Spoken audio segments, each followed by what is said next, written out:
ataupun izin ada kepentingan keluarga. Benar?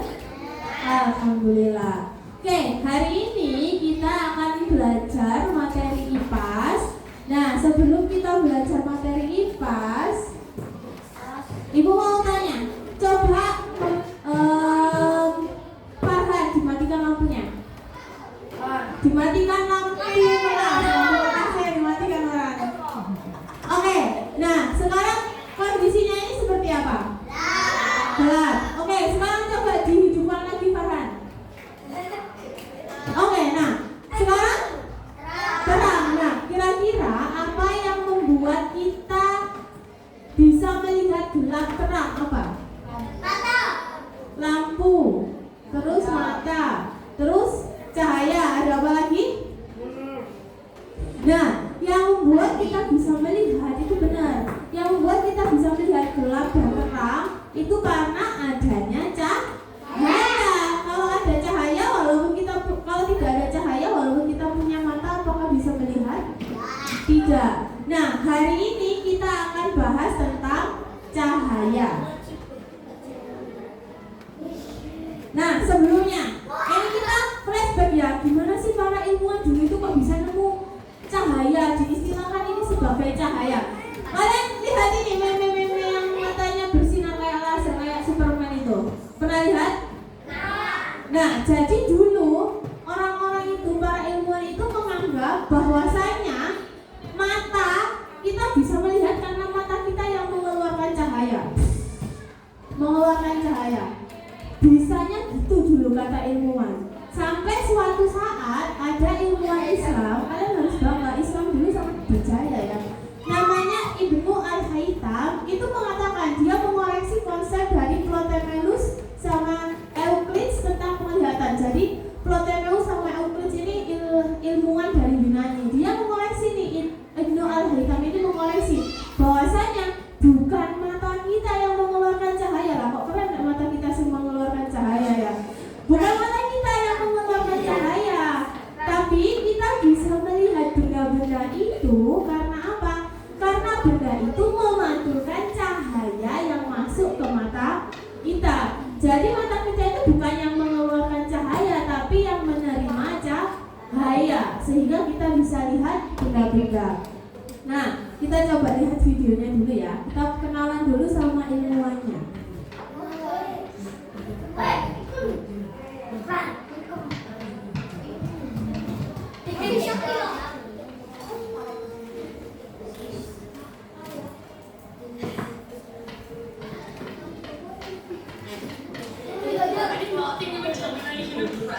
Oke, coba iklan ya.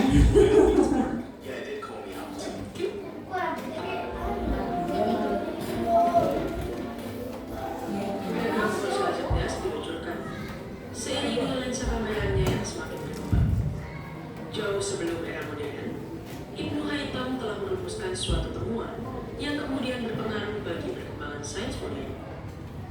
Sejarah telah membuktikan betapa dunia Islam telah melahirkan banyak sarjana dan ilmuwan yang sangat hebat dalam bidang falsafah, sains, politik, kesusastraan, kemasyarakatan, agama, pengobatan, dan sebagainya.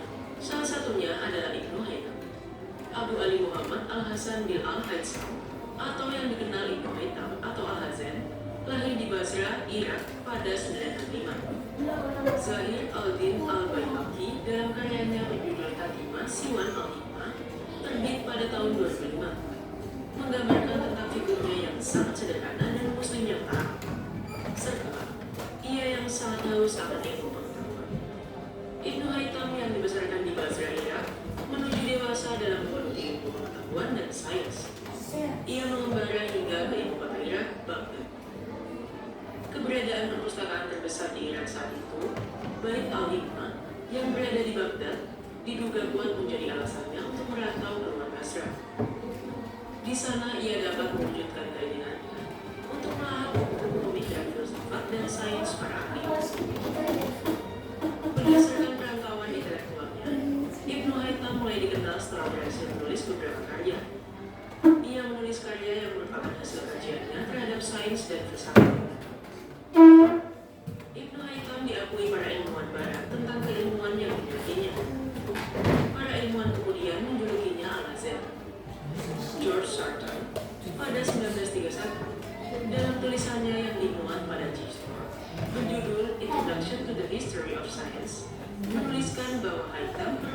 fisikawan yang paling besar sepanjang sejarah. Ia adalah pencetus metodologi penelitian saintifik. Hasil buah pemikirannya kemudian diadopsi oleh ilmuwan barat dan menjadi landasan bagi perkembangan riset modern. Tulisnya. Secara sederhana, kebanyakan produk penelitian lahir dari tahapan-tahapan metodologis yang sejatinya sudah dikembangkan dalam pikirannya. Setelah berhasil merancang tahapan metodologis penelitian saintifik, ia juga dikenal sebagai ahli dalam penelitian tentang cahaya. Ia mampu mengembangkan keahliannya dalam kajian ilmu optika yang melandasi beragam teknologi visual modern. Ibnu Haytham adalah orang pertama yang menulis dan menemukan berbagai data penting mengenai cahaya. Menurutnya, retina adalah pusat penglihatan, dan benda dapat terlihat karena memantulkan cahaya. Hal itu lantas menginspirasi para ilmuwan barat, sehingga terciptanya teknologi seperti halnya kamera dan beragam media yang memunculkan bentuk visual. Johann Isen mampu menciptakan kamera yang dapat menangkap bentuk visual dari cahaya yang dipantulkan objek jatuh ke lensa. Itu merupakan teori yang sudah dipraktikkan oleh Haytham pada masa kecil. Oke, sekarang ibu tanya, siapa nama ilmuwan Islam tersebut? Ibnu Haytham. Kira-kira apa teori penting yang menjadi dasar perkembangan dunia optik dari Ibnu Haytham tadi apa? Cahaya. Kenapa cahaya? Ya apa tadi? Kata-katanya gimana tadi? Menerangkan? Ya Vino? Menerangkan benda. Kenapa benda? Benda. Kenapa? Menerangkan kalau benda itu bercahaya. Benda itu bercahaya atau apa? Menerangkan karena benda itu kita bisa melihat benda. Retina kita sebagai pusatnya kita bisa melihat benda karena bendanya memantulkan cahaya. Nah, di sini ibu ada dua hal. Ada hal yang harus kita jelaskan lagi. Nah, ada benda yang bercahaya, ada benda yang tidak bercahaya. Benda bercahaya contohnya senter, lampu. Yang paling besar yang menyinari bumi, matahari. Nah, itu namanya benda yang bercahaya, benda yang mengeluarkan cahaya. Bedakan ya. Kalau benda yang tidak bercahaya, kita bisa melihat benda yang tidak bercahaya karena benda itu memantulkan cahaya. Contohnya ya meja, kursi, ini bendanya tidak bercahaya, tapi dia memantulkan cahaya sehingga bisa masuk ke mata kita. Dari sini paham? Oke, jadi itu ya. Kita lanjut ke materi.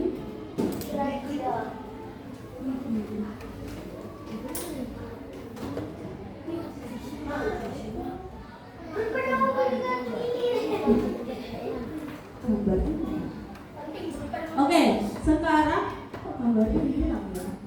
Ini ada gambarnya. Oh iya, gambarnya kok tidak muncul ya?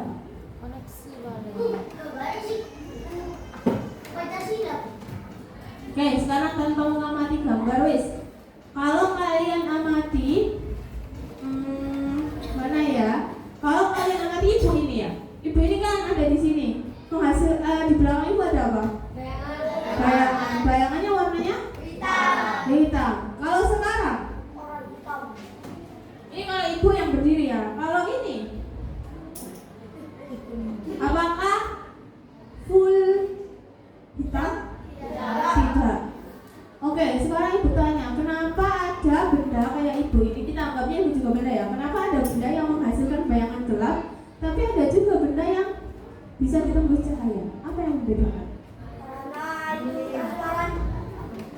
Karena transparan, yang ini transparan. Kalau ibu tidak transparan. Nah, jadi benda itu juga ada beberapa jenis. Kalau kita berdasarkan pemahaman kita tentang cahaya, ada benda yang dia itu bisa susunan bendanya ini, susunan partikelnya itu tidak rapat, sehingga kalau ada cahayanya itu tidak terhalang, jadi bisa terus lanjut seperti itu. Ini namanya benda transparan. Tapi ada juga benda yang susunan partikelnya itu di dalamnya rapat, jadi mau ada cahaya masuk ya nggak bisa karena ketabrak.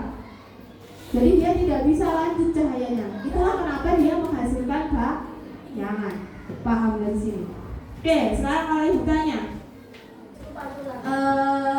apa ya? Oh ya, kalau ini kira-kira akan membentuk bayang atau tidak? Akan membentuk bayangan atau tidak? Akan membentuk bayangan. Kita buktikan ya. Lihat, dia membentuk bayangan. Oke, sekarang kalau ibu tanya bagaimana dengan ini, akan membentuk bayangan atau tidak? Ya, akan membentuk bayangan. Betul sekali. Sekarang kalau kita coba dengan ini, akan membentuk bayangan atau tidak? Akan membentuk bayangan, tapi tidak sepenuhnya ya, karena kita lihat masih ada bisa cahaya yang diteruskan. Kalian lihat itu kan masih ada cahaya yang diteruskan. Oke, sampai sini paham ya? Berarti kalau benda itu ada yang bisa ditembus cahaya, ada yang tidak bisa ditembus cahaya. Nah, hari ini kita akan melakukan beberapa percobaan. Kita belajar cahayanya, kita akan mengeksplorasi sifat-sifat cahaya dengan beberapa tujuan pembelajaran. Yang pertama, kita akan melakukan percobaan sederhana terkait sifat-sifat cahaya. Yang kedua, nanti kalian harus bisa menjelaskan 4 sifat cahaya yang sudah kalian pelajari. Dan yang ketiga adalah mengkomunikasikan hasil percobaan. Nah, bagaimana kita akan belajar? Sekarang kita lihat lagi. Kalau kalian lihat, apakah pensilnya benar-benar patah atau mata kalian yang salah?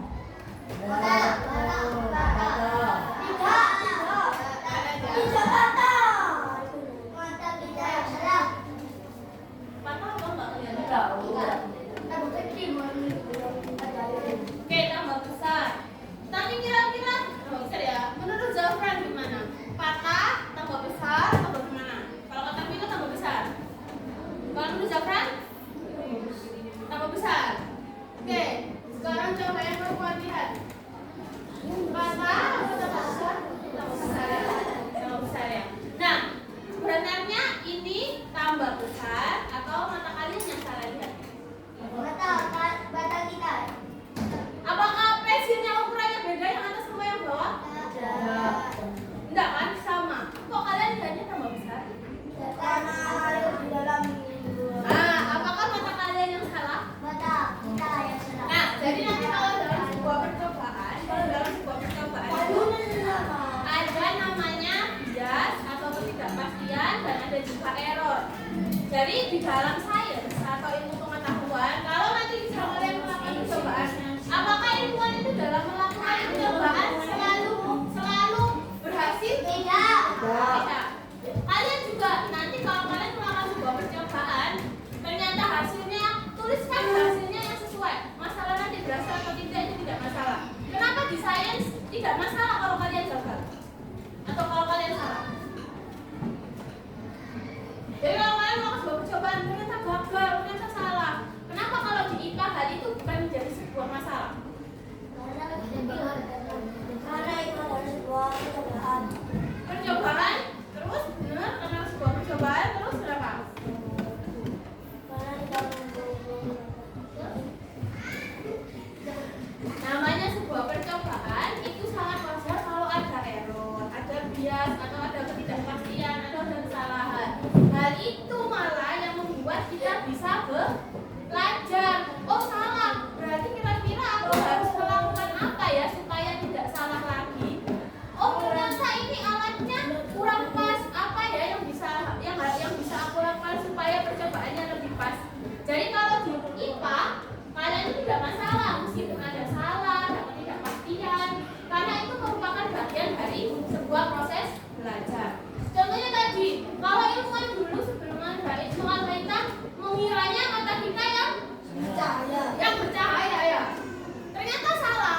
Lah kalau salah kemudian dibuktikan oleh ilmu Al-Qaeda. Coba kalau pas itu tidak dibuktikan, kita akan tetap sampai sekarang beranggapan kalau mata kita yang bercahaya, padahal bukan. Jadi kalau di IPA sebuah kesalahan, sebuah ketidakpastian itu adalah tempat untuk belajar, adalah proses untuk belajar.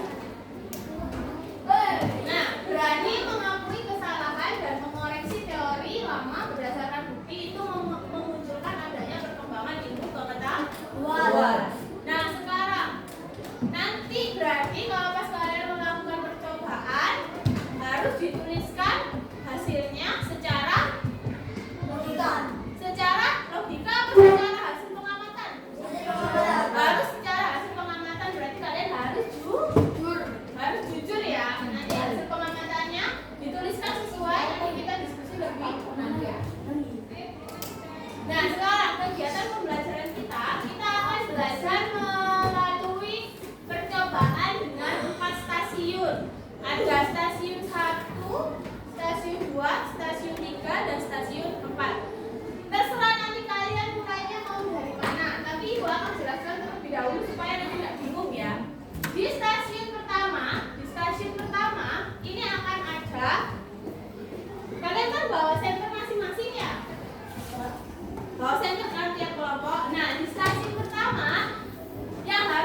di sini. Kemudian kalau misal kalian geser salah satunya, geser kayak gini, apa yang terjadi di sini? Silakan diamati seperti itu ya. Ini adalah untuk yang stasiun pertama. Dari sini paham? Nanti ini berbagi tugas untuk yang pegang dan yang pegang center ya. Oke, lanjut stasiun kedua. Oh ya ini. Kalau di stasiun kedua, ini gambarnya untuk memudahkan, tapi jangan dijajar langsung 3 ya. Satu-satu. Jadi pertama kalian ambil Mika, mana ya? Yang pertama Mika ditaruh sini, disenterkan, paham? Yang kedua kertas HPS disenterkan, paham? Yang ketiga papan kayu disenterkan. Kalian amati apa yang terjadi dengan 3 benda yang berbeda pada cahayanya di sini. Dari sini paham? Oke, ini adalah stasiun 2. Stasiun 3. Stasiun 3 adalah di sini. Ada 2 benda, 2 layar yang kita pakai. Yang pertama cermin, ini cermin untuk kalian baca. Yang kedua adalah apa ini namanya? Aluminium foil, tapi sudah ibu remukan ya. Nanti bukan begini ya, tapi nanti posisinya ya. Nanti posisinya adalah kalian senterkan cahayanya ke cermin. Kalian atur cerminnya supaya bisa sampai ke layar cahayanya. Senternya tetap, yang diatur adalah cerminnya. Paham? Kalian lihat nanti seperti apa hasilnya di sini. Pun hal yang sama dilakukan untuk aluminium foil. Aluminium foilnya diletakkan di sini. Caranya ini yang diatur supaya bisa ada di sini cahayanya. Paham ya? Kalian cahayanya dari sana. Oke? Oke, stasiun 4, stasiun 3 paham? Lanjut stasiun 4. Stasiun 4 sebenarnya kalian mengamati ini pensil. Tuliskan apa yang terjadi pada pensilnya, apa yang kalian amati. Nah, selanjutnya kalian bisa ubrek-ubrek, ini namanya virtual lab. Nah, virtual lab kalian bisa ubrek. Ini ada center. Nah, apa yang terjadi? Nah, ini kemungkinan ini karena pakai bahasa Inggris ya. Jadi ada beberapa hal yang harus kalian lihat. Nanti Ibu akan bantu di sini. Oke? Ya, nanti Ibu bantu ya. Dari sini dulu ada yang ingin ditanyakan? Punya gambaran? Nah, nanti kan ada 4 stasiun. Silahkan nanti berkelompok bareng, ada yang bareng ya apa-apa ya. Sekarang Ibu bagi gambarnya.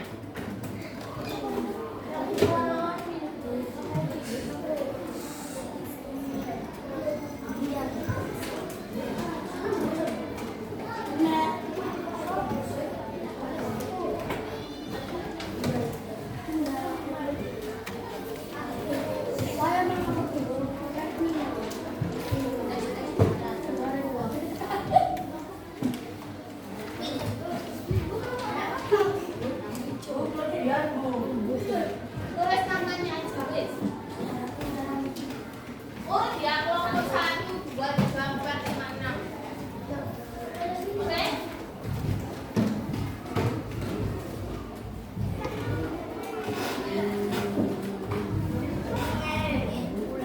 Nanti kalian silakan bekerja dalam kelompok, berdiskusi, mengerjakan lembar kerjanya diisi, baru nanti kita akan presentasi ya.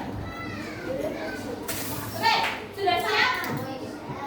Sudah siap? 1, 2, 3, 4, 5, 6. Jadi yang nama kan? Yang nama ya masih nama kalian ya.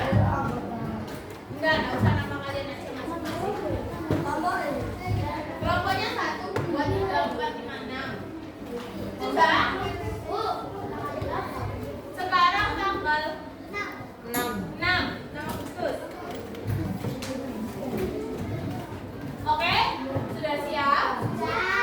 Oke, sekarang silahkan boleh bekerja di kelompok terserah, bebas. Tanggal 6. Mau yang mana dulu? Loh, ayo yang lainnya juga boleh ke stasiun yang beda-beda deh. Cari stasiun yang kosong dulu. Cari stasiun yang kosong dulu.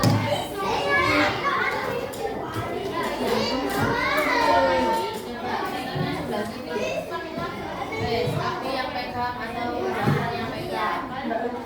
Zahra.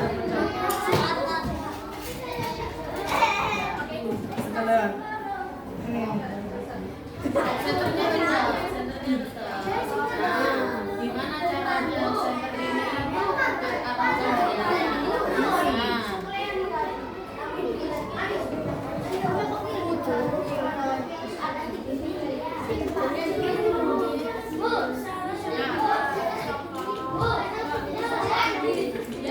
diarahkan juga. Nah, sambil dilihat diamati gimana arah cahayanya. Wes, sekarang kami koil. Nah, gimana kira-kira? Apakah memantulkan cahaya? Diamati.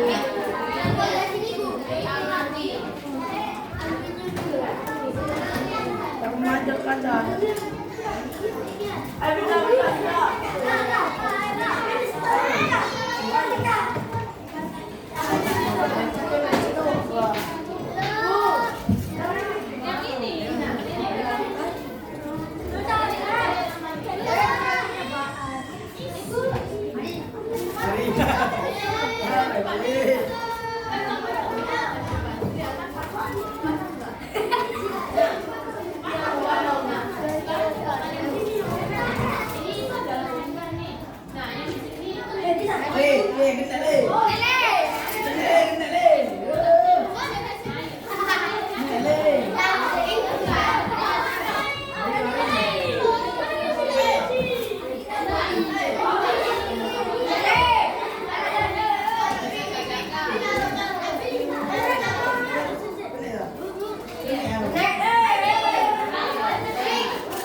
Aluminiumnya digerakkan loh. Di sini. Pedangnya dari sini. Senternya ada di depannya sini. Di depannya kado ya. Ya. Terus diputer-puter. Nah, kira-kira apa yang ada di sini? Nah, sekarang ganti coba kalau pergi. Ya, pegang-pegang. Iya.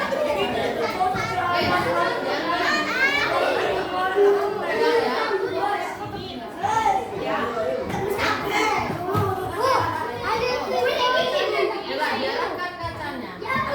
Senternya yang sampai aja.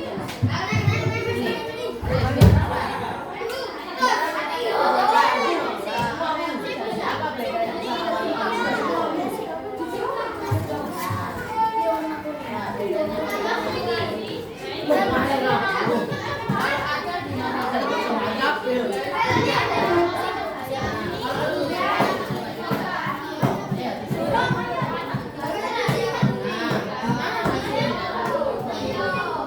Padahal sama-sama.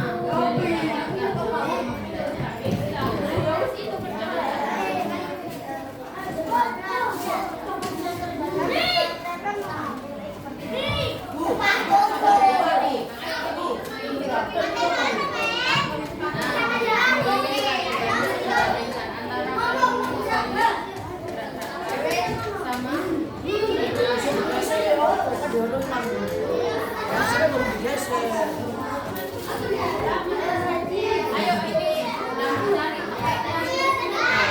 Kodoknya dicari ayo.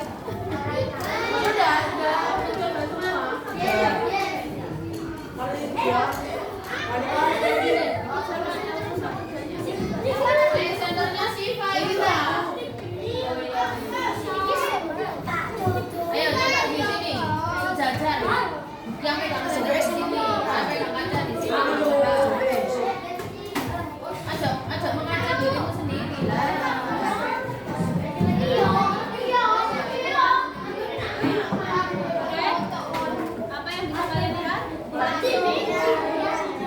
Cahayanya dari situ ya. Oke, sekarang kalau pakai ini. Yang ini juga lagi-lagi. Kira-kira cahayanya, datanya sama enggak? Jelas, jelas. Oke, sekarang kalau kalian ini coba.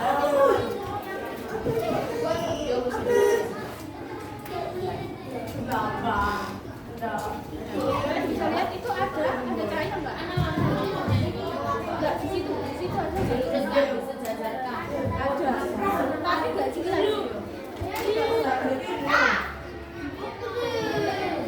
Mana ini kelompok ini? Kalau ini kan cahayanya dari mana ayo?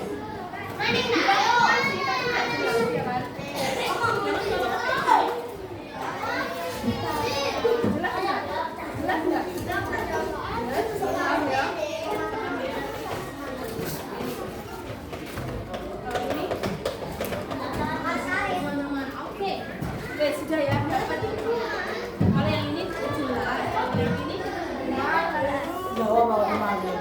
tapi tidak jelas, tidak fokus gitu ya. Apa menyebar? Tidak menyebar. Ya. Yang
Iya.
nggak lurus. Kalau bolongannya nggak lurus, pertanyaan kedua ini loh. Oke, sekarang semuanya dilihat. Kalau kita nyenterkan, kalau kita nyalakan senter ke sini, boleh minta bantuan satu senter sini. Ini yang nyenterkan. Nah, kalau segaris apa yang terlihat di layar? Cahayanya kelihatan nggak? Kelihatan nggak? Kalau nggak segaris, apa yang terjadi? Oke, sekarang penjelasannya ya. Kesimpulannya apa? Cahaya merambat lurus. Oke. Sekarang kita lihat penjelasannya ya. Jadi kalau kita punya karton, kita kan punya kardus. Dilubangi, dikasih cahaya, ya nggak? Cahayanya masuk ke sini. Terus ini ada layar. Berkas cahayanya kelihatannya bulat gini kan? Nah, kalau yang kehantam dengan kardus, apakah di sini ada cahayanya? Enggak. Tapi kalau yang ada lubangnya, apakah di sini ada cahayanya? Nah, berarti cahaya itu merambatnya ke lubang. Yang di lubang tetap lurus saja. Yang di lubang kan berhalang. Nah, dari sini kita ketahui kalau cahaya itu punya sifat apa? Merambat lurus. Dia akan tetap lurus loh sampai akhirnya kelihatan di sini. Kalau ini dia kan akan kehalang kardusnya. Makanya dia nggak terlihat cahaya di sini yo, karena nggak ada cahaya yang masuk. Cahayanya nampak sama kardusnya. Paham nggak? Paham. Dari sini cahaya punya sifat merambat lurus. Ada yang hasilnya beda. Sama ya. Kalau segaris, ketika lubang segaris berarti dia kelihatan. Kalau tidak segaris berarti dia tidak kelihatan. Oke,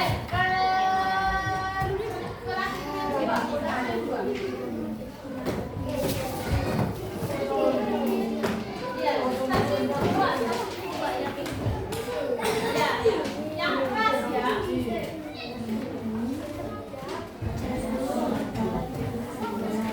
Oke, plastik bening dapat menembus cahaya. Gimana punyanya Zafran? Sama apa beda? Plastik bening dapat menembus cahaya.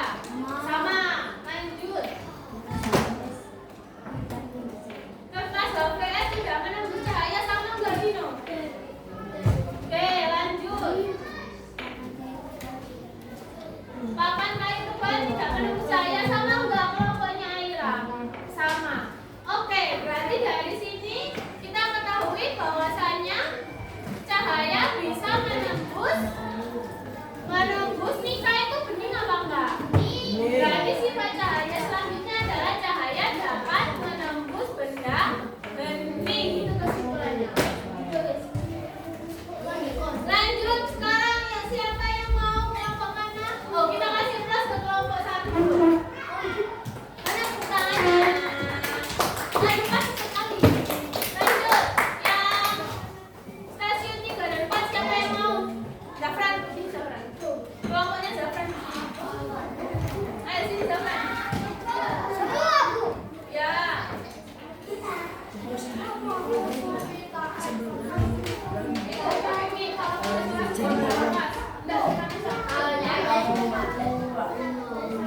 Dibaca Zafran.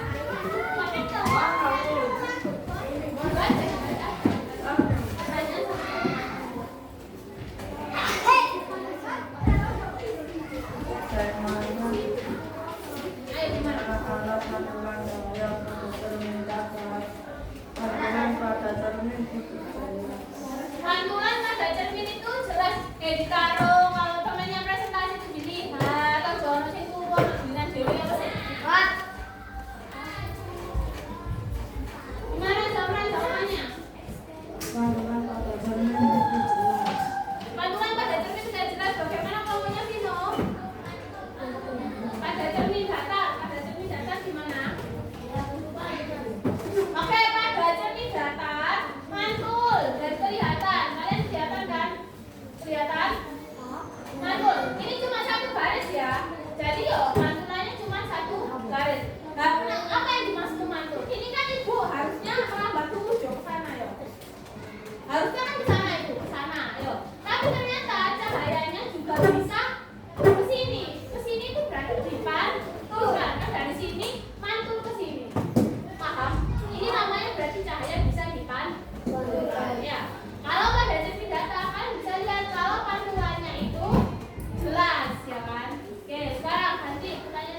akhirnya kelihatannya menyebar.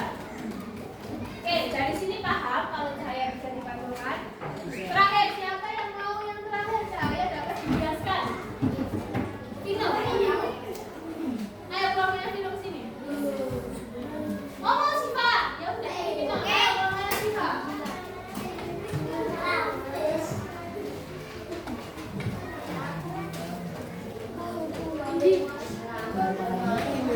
Oke.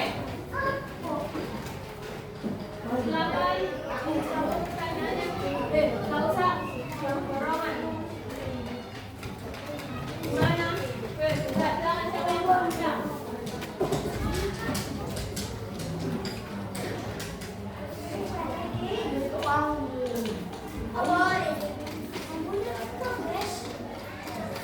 Yang lainnya.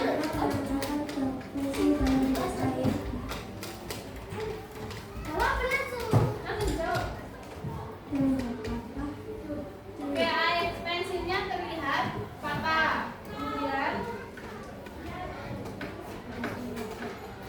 Pada simulator apa yang terjadi saat cahaya dipindahkan dari udara ke air? apa pada simulator yang terjadi? Air udara lurus, air tidak lurus atau belok cahayanya. Oke, tidak lurus atau belok. Selanjutnya kesimpulannya. Cahayanya dapat dibiasakan. Oke, terima kasih kelompoknya. Kasih tepuk tangan untuk kelompoknya. Tinggi. Nah, sekarang ya kalian lihat ini kita akan bahas masalah yang percobaan 4. Nah, di percobaan 4 kita lihat dulu. Ini ada pensil. Kita anggap pensil ini sebuah benda yang memantulkan cahaya ke mata kita ya. Yang atas ini apa? Mediumnya. Udara, yang bawah air. Udara sama air apakah sama atau beda? Nah, mediumnya berbeda. Sekarang kita lihat ya. Jadi di sini yang atas itu air itu udara. Di sini udara. Yang di sini adalah air. Water air. Nah, kalau kita kasih cahaya. Nah, ini kan cahaya kita kasih Nah, ini adalah gelombang cahayanya. Jadi cahaya kita kasih cahaya. Nah, apa yang terjadi di sini? Coba kita lihat kalau misal mediumnya sama, misal kita mau sama-sama udara, ya. Kita pakai sama-sama udara. Kalau sama-sama udara, apa yang terjadi pada cahayanya? Nah, kalau sama-sama air, kalau satunya air, apa yang terjadi? Belok. Nah, jadi cahaya itu akan belok, bisa dibelokkan asalkan apa tadi? Bukan ada air dan oke, sekarang kita coba. Kalau ininya udara sama ininya gelas, apa yang terjadi? Belok juga. Jadi kalau mediumnya beda, jadi di sini tadi, di sini udara, di sini air, terus di sini udara, di sini gelas, itu udah cahayanya akan belok ya kan? Berarti udara itu bisa dibelokkan asalkan apa yang dibutuhkan. Ya, air udara asalkan melewati dua medium yang berbeda. Apakah harus selalu udara dan air? Enggak. Ini yang udara dan kaca juga akan dibelokkan. Ini ya.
privasi idolnya, gitu kan? Apalagi?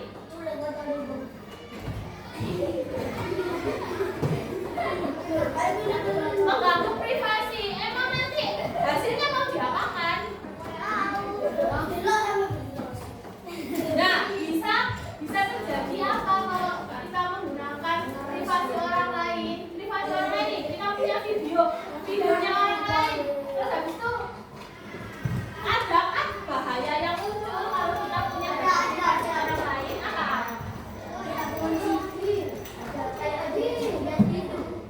Jadi bisa saja data privasi, rekaman privasi itu bisa dilakukan untuk kejahatan. Jadi secara etika kita harus menggunakan, memanfaatkan teknologi berdasarkan nilai yang tepat. Kita harus menggunakannya untuk hal-hal yang baik, yang seharusnya. Boleh nggak kita pakai perkembangan teknologi kamera dan cahaya ini untuk hal-hal yang tidak baik?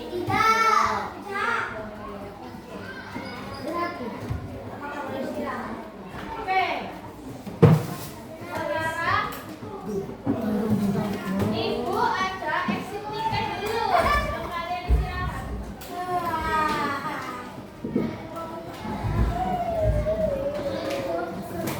Oke, sekarang di lembaran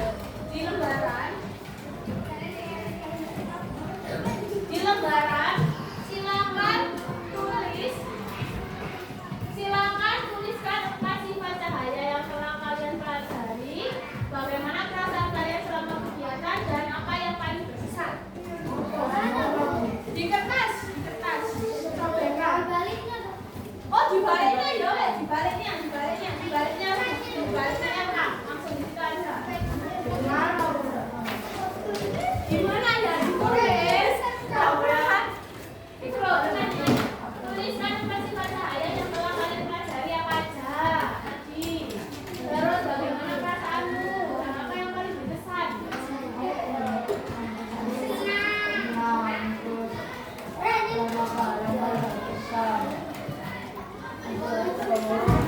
Ditulis langsung jawabannya aja ya, ditulis langsung jawabannya, nggak usah soalnya.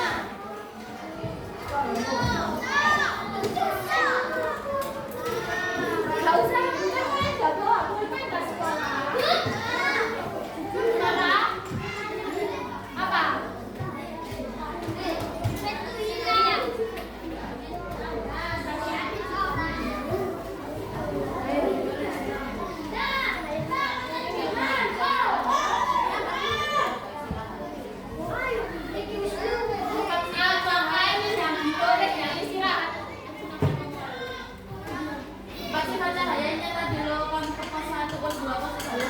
Sifatnya cahaya dapat apa, cahaya kenapa? Sifat cahayanya apa aja?